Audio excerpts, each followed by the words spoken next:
Nine TV channel subscribe చేసుకోండి, like చేసుకోండి.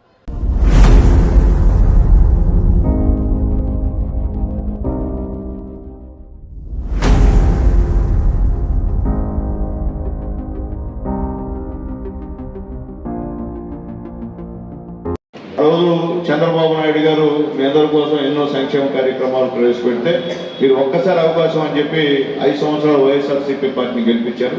గెలిపించిన తర్వాత ఏ విధమైనటువంటి ఇబ్బందులు అరాచకాలు చేసిందో మీ అందరికి కూడా తెలుసు.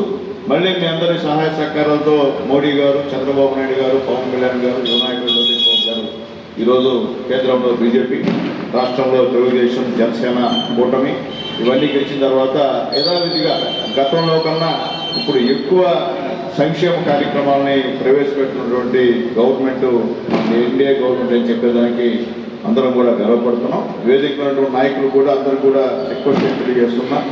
మనము ఏ ఊళ్ళో ఈ చెక్కులు ఇస్తున్నామో వాళ్ళని మీరు గుర్తుపెట్టుకోండి. రేపు మనం అందరం రిక్వెస్ట్ చేస్తున్నాం. ఎందుకంటే నేను మీలాంటి పేద కుటుంబంలో వచ్చిన వాడిని, నేనేమి పెద్దవాడిని కాదు.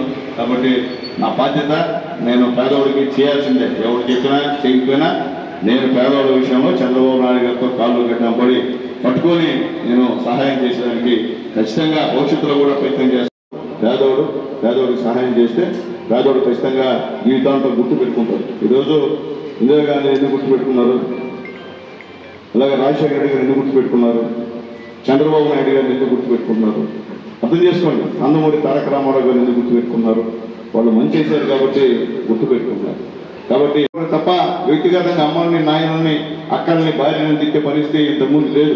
కానీ కొత్తగా ఈరోజు ఇళ్లలో వాళ్ళు కూడా బయటకి బూతులు మాట్లాడే పరిస్థితి, అవతల వాళ్ళు ఎవరిని కూడా సాధారణ మనిషిని కూడా అలాంటి బూతు మాట్లాడే పరిస్థితి ఉండకూడదు. సాక్షాత్తు సీఎం గారినే ఈ విధంగా మాట్లాడారంటే అర్థం చేసుకోమని ప్రజలకి నేను తెలియజేస్తున్నాను. ఎందుకంటే మళ్ళీ వాళ్ళు గెలిస్తే ఇంకే విధంగా అరాచకాలు అవుతాయో మీరు ఒకసారి చూడమని చెప్పి నేను తెలియజేస్తున్నాను. సరే గుర్తుపెట్టుకోండి, పుట్టినరోజుకి కేకులు కట్ చేస్తే మామూలు ప్లాస్టిక్ దాంట్లో కట్ చేసుకుంటారు పుట్టినరోజు కేకులు.